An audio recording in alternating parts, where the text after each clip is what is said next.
What's going on YouTube? V here. Today I want to show you guys my Harpy deck profile. It's a deck that's really near and dear to me because I've been playing it for a very long time.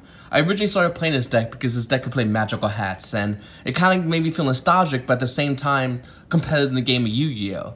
The deck was really short-lived due to the fact that E-Dragons are out and about and Prophecy / spell books are out and it was really hard to play this deck, but I still kept this deck and I really do think this is a really fun deck to play. In fact, I still think it's going to be competitive to this day. Now, we are getting the new Harpy set coming out in a couple of days, and hopefully when it comes out, we can get some new Harpy cards that will once again make this deck meta. Maybe I have some TCG exclusives that would be like win link monsters that this deck can use and abuse. So I'm going to show you guys my main extra deck, and I'll go over some of the cards and what they do as well. The first three cards is going to be Harpie Channeler. So what this card is, you can discard a Harpy card, just special summon one Harpy monster from your deck in face of defense position. So basically you discard a Harpy card, and you really want to bring out your Harpy's Pet Dragon, which I have here. I still have my original Harpy's Pet Dragon. As you can tell, it's not in the best condition. And then this monster's level becomes level 7 when it's on the field, so you can go into a rank 7 easier. You can also discard a Harpy card to go into another Harpy monster and make like a rank 4 or go into link plays, but for the most part you can go into a rank 7 relatively easy with these cards. The next card up is Harpy Harpus. So this card's really nifty because during the end phase, if it was sent to the graveyard, it allows you to add a level 4 Wing Beast monster. I think 1500 less attack from your deck to your hand, which is Harpie Channeler right over there.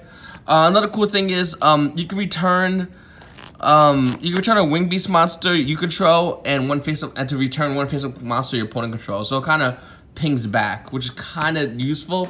Unfortunately, there's a card I'll show you. Unfortunately, I wish it was more useful for it, but it's still a useful effect. Mostly, you want to have this card go to the graveyard. So you go Harpy Channeler, have it go to the graveyard, and then make this kind of make this play in Yu-Gi-Oh cards.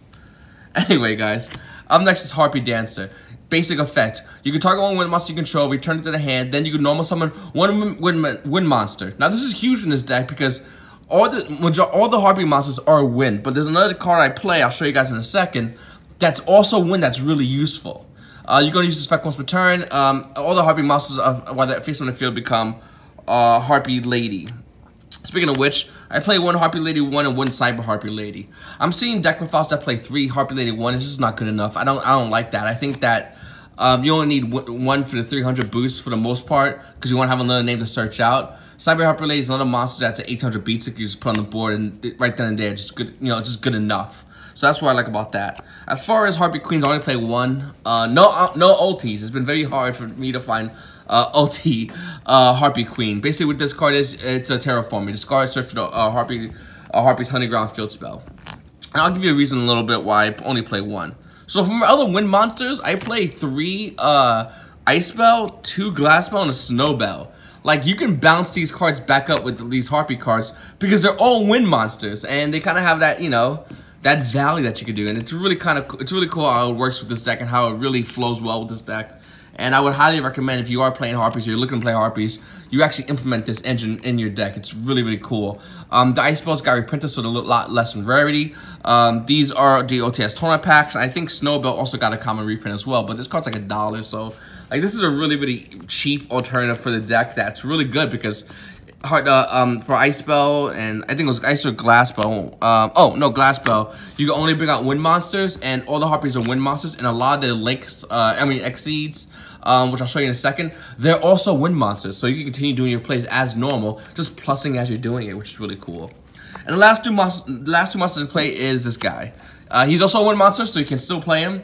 Kind of like them, and getting rid of your opponent's cards, getting rid of those annoying Colossus, or getting rid of those striker cards, so you have more free reign to play what you want to play. It's 2700 attack, which isn't too hard to get over, and you can always take it with Big Guy, which is another card you play in the extra deck. So I really like this card a lot. I think it's really, really well and works very well in the deck. I only suggest playing 2. You don't want to play too many and open with 2 of these. You just want to open one of these just to get rid of that one striker card, or hit the Colossus, or whatever it is to move cards out the way that your opponent has in front of you. When you're playing against Alta guys, hit those Silquetus so you can have better control of the board. For our spells, I'm only playing 2 Harpy's Hunting Ground. A lot of decks aren't really running that much back row hate. And I think Harpy's Hunting Ground at 2 is a great number. That's why I'm only running 1 Harpy Queen. If I was running 3 Harpy Hunting Ground, I would up it by 1. I don't like to go 3 to 3. We're not in that kind of meta where it's needed as much. Harpy's Hunting Ground is a decent card, mainly for strikers and ultra guys. Thunder Dragons don't need to play against it, so you don't really need it. It's also just a good card in general, but you don't need it against like Thunder Dragons. Like I said, it just hurts you. Another card is 3 Hysteric Signs. He always plays at 3. When this card's activated, you can add it like an Egotist who helps you special summon a Harpy Lady card from your deck, which once again helps you promote play. Also, this card sent from the field to the graveyard. And it was sent from the field or hand, to the graveyard. What you can do is you can search for 3 Harpy ladies with different names, which is pretty huge, and I actually have some cool ways to do it. I'll show you in a second. Another card is Divine Wind Mist Valley. Unfortunately, it's limited. Hopefully, we get more of these that we can play. Hopefully, Konami makes this at 3. Konami puts this card at 3. Like, Harpies get to see so much more play.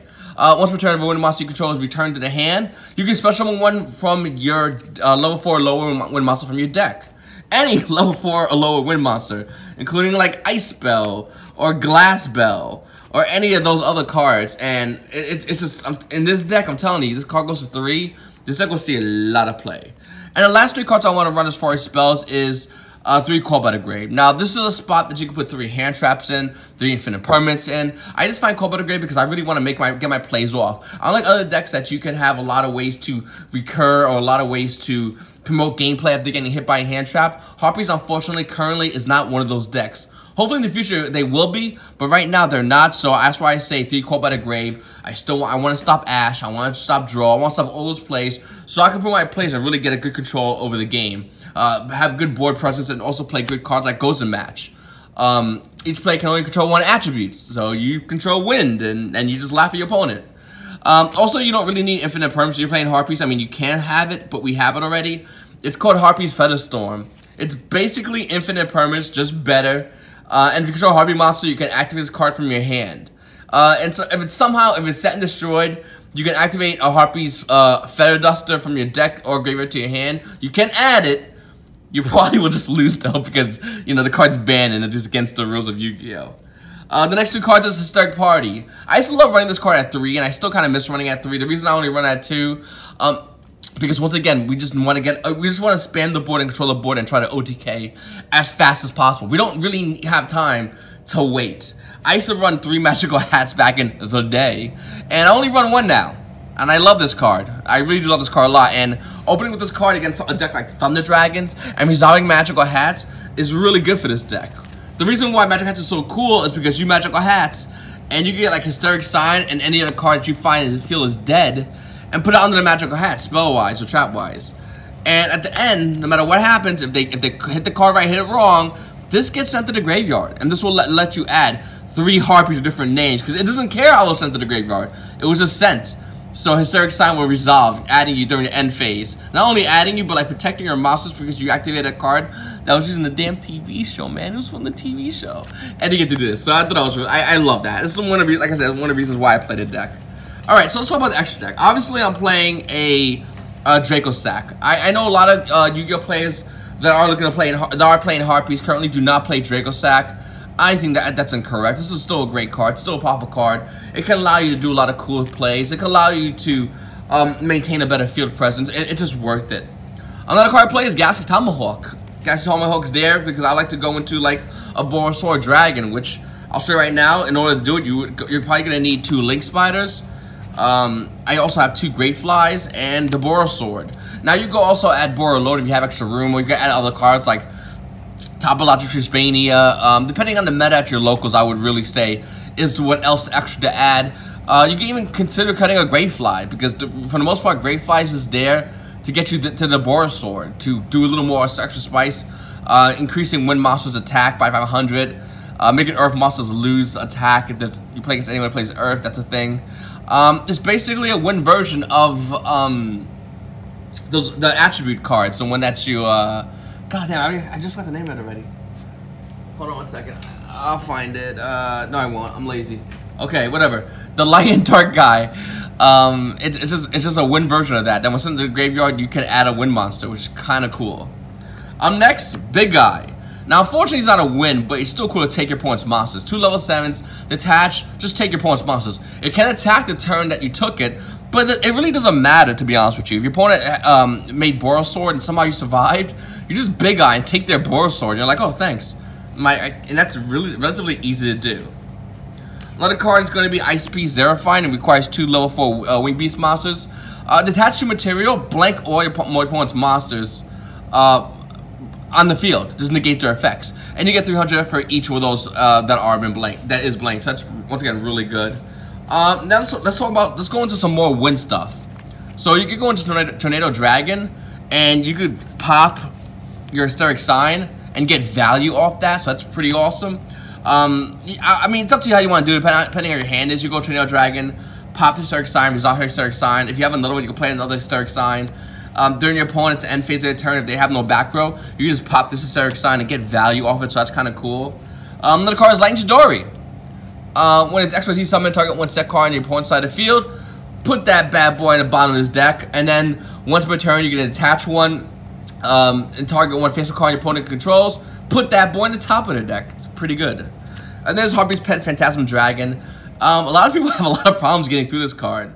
It's basically immortal. I mean, literally, it was this card can attack you directly. Your opponent cannot target any Harpy monster with effects or attacks, and then face your attach one. I don't know. I've lost this card a couple of times back in the day playing against this deck and playing against this card. Yeah, I don't know. It's a really weird card. Of course, we played Winter Bell because we played the Ice Spell package, whatever the hell it's called. And I'm also running Crystal Wing Synchro Dragon. I know I've seen some builds that aren't running it and just going Winter Bell right into Crystal Wing Synchro Dragon. But I think Clear Wing Synchro Dragon is also another good card. And now that we're playing against Thunder Dragons, like these two are equally as necessary against that matchup. And I would highly recommend if you are looking to play Harpies, you pack these cards. They're really good. Anyway, guys, that's my Harpy deck profile. Please make sure to subscribe, hit the like button, and comment below. I read every single one of your comments, and I'd love to know what different things you're doing in your Harpy deck profile. What changes you're doing. I would love to know about that, guys. Like I said, please make sure to comment below. Have a great day.